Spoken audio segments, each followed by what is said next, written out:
We all have bad bosses. Some of us have had several bad bosses. So today we're going to talk about how to deal with a bad boss. Here's the thing, you can't change them. And that's half the battle. It's trying to change people, but here's what you can do. You can guard yourself from the effects of their bad behavior. That's what we're going to talk about today, because it's not their behavior that's the problem. It's our reaction to their behavior that's the problem. Marcus Aurelius says, "He who is everywhere is not found anywhere." This idea that someone or something exists outside of us, and then we have an emotional response to it. We make it part of ourselves by giving it power over us. Marcus Aurelius is saying, I don't know if he's there or not. I don't know if this is real or not. I only know that I feel angry when I think of him. I feel anxious. I feel upset. So step 1, recognize that what your boss does is not the problem. It's your response to what they do that's the problem, because that's the only thing you can control. You can't control their behavior. You can't control whether they show up or not, whether they're kind or not. You can't control any of that stuff. You can't control whether or not people take advantage of you, whether or not they're fair to you. You can't control any of that. But you can control your opinion of what it is they're doing. It doesn't mean it's easy. It just means that we need to focus on what we can control and not what we can't control. Your reaction to their behavior is the only thing you can control. So how do you do that? Well, let's start off with number 1. Lower your expectations. Expectations are often why we get frustrated. We expect things to go a certain way. We expect people to behave a certain way, and then when they don't, we're upset. Marcus Aurelius says, "No man is free who is not master of himself." So first, we have to become masters of ourselves. How do we do that? Well, one part of that is setting the right expectations. Not expecting people to be perfect, not expecting people to behave in ways that we might want them to, but recognizing that they're human beings, too. They're imperfect. They make mistakes. Sometimes those mistakes affect us. Sometimes those mistakes are directed at us. And that's where we have to be careful and have a thick skin, and not be so attached to other people's behavior. You are responsible for your own happiness. No one else is. Don't make the mistake of looking outside yourself for someone to be responsible for your happiness. It's not your boss's responsibility to make you happy. It's not your coworker's responsibility to make you happy. You are responsible for your own happiness. So what does that look like? Well, it looks like expecting less of others. When we expect less of others, we're less likely to be disappointed by them. We're less likely to be upset by their behavior. It also gives us a little bit more room for grace. Grace for ourselves, grace for others. And you might say, but Ryan, isn't that kind of wishy-washy? Isn't that kind of like letting people off the hook for being bad? No, not at all. It's not letting them off the hook. It's simply setting the right expectations. So when they do bad things, then we're actually justified in our anger. When they do bad things, then we can call them out on it when we're justified in our anger.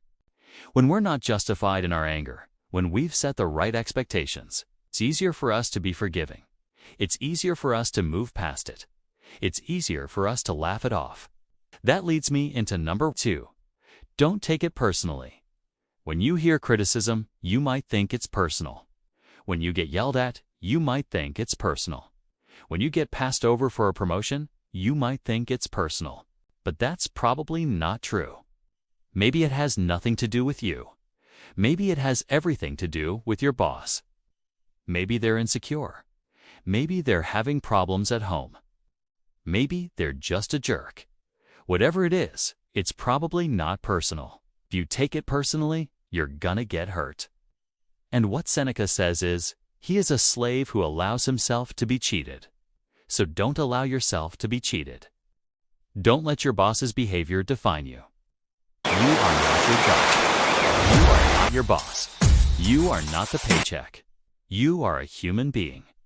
You are valuable regardless of what your boss thinks of you.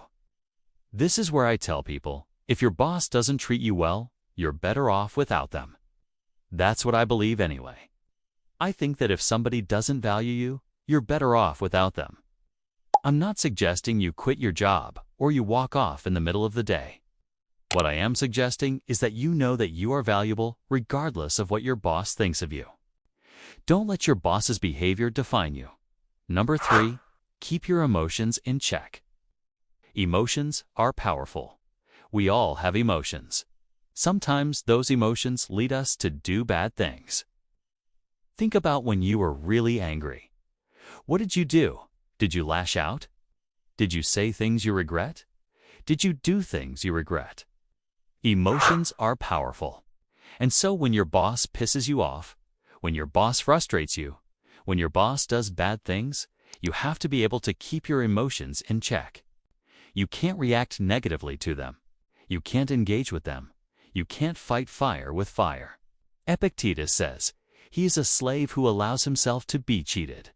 So don't allow yourself to be baited. Don't allow yourself to be drawn into arguments.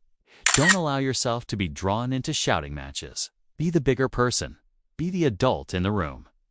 Keep your cool. Keep your emotions in check. Don't let them control you. Control them yourself. Number 4, don't gossip.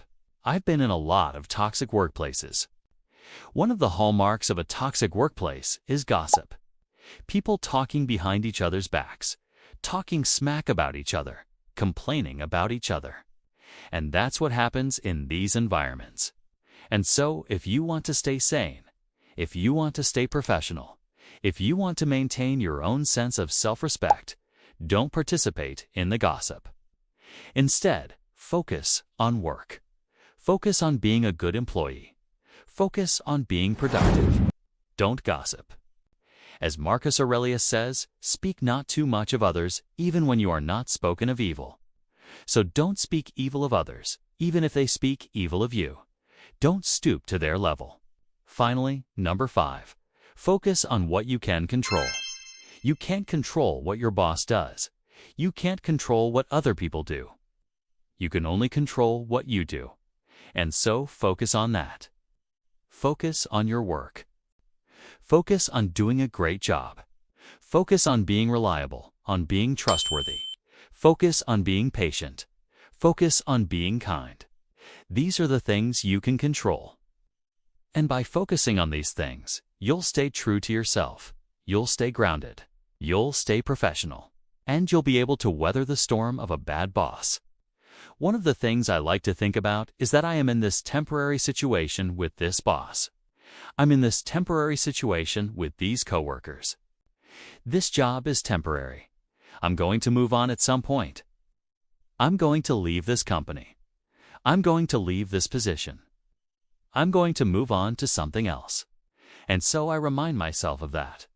I say, hey, this too shall pass. Nothing lasts forever. Everything eventually comes to an end.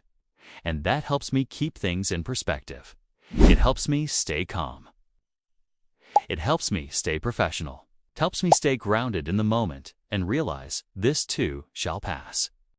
Bad bosses are a fact of life. The good news is that you don't have to let them ruin your career, ruin your life, ruin your happiness.